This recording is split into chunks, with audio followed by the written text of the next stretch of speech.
নারে তাকবীর, তাকবীর।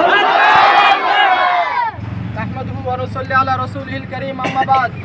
আউযু বিল্লাহি মিনাশ শাইতানির রাজীম। বিসমিল্লাহির রহমানির রহিম।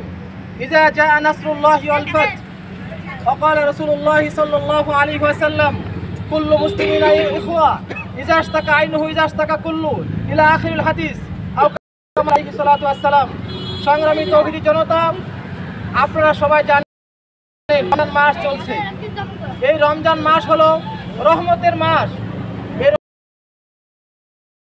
রমজান মাস হলো নাজাতের মাস।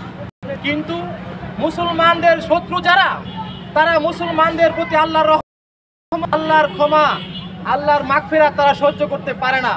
সেই জন্যই ফিলিস্তিনের এই নিরীহ নিরস্ত্র ঘুমন্ত বৃদ্ধদের উপর রাতের বেলা অতর্কিত হামলা চালিয়েছে ইহুদির বাচ্চা ইহুদিরা।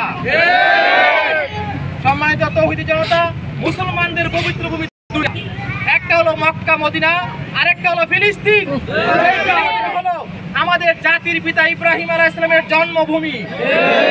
যেই ফিলিস্তিনে রয়েছে হযরত সুলাইমান আলাইহিস সালামের হাতে গড়া মসজিদুল আকসা। এই মসজিদুল আকসার সাথে সারা বিশ্বের সকল মুসলমানদের আত্মার সম্পর্ক রয়েছে। ইহুদিরা চায় মুসলমানদের এই ফিলিস্তিনের সাথে, মসজিদুল আকসার সাথে মুসলমানদের সম্পর্ককে তারা ধ্বংস করে দিতে চায়। আমরা আপনাদেরকে জানিয়ে দিতে চাই যে যতবারই ইহুদিরা চেষ্টা করেছে মুসলমানদেরকে ধ্বংস করতে, ততবার তারা নিজেরা ধ্বংস হয়েছে। নবীর জামানায় তারা নবীর সাথে চুক্তি করেছিল। মুসলমানরা তখন ছিল দুর্বল, তখন তারা চুক্তি ভেঙে রাতের বেলা মুসলমানদের উপর হামলা করেছে। সেই হামলাতে মুসলমানরা অনেকে শহীদ হয়েছে। পরবর্তীতে মুসলমানরা তাদেরকে এর প্রতিশোধ নিয়ে মক্কা বিজয় করে ছেড়ে দিয়েছে। এইবার রমজান মাসে তারা আমার প্রিয় ভূমি মসজিদুল আকসা ফিলিস্তিনে হামলা করেছে রমজান মাসে।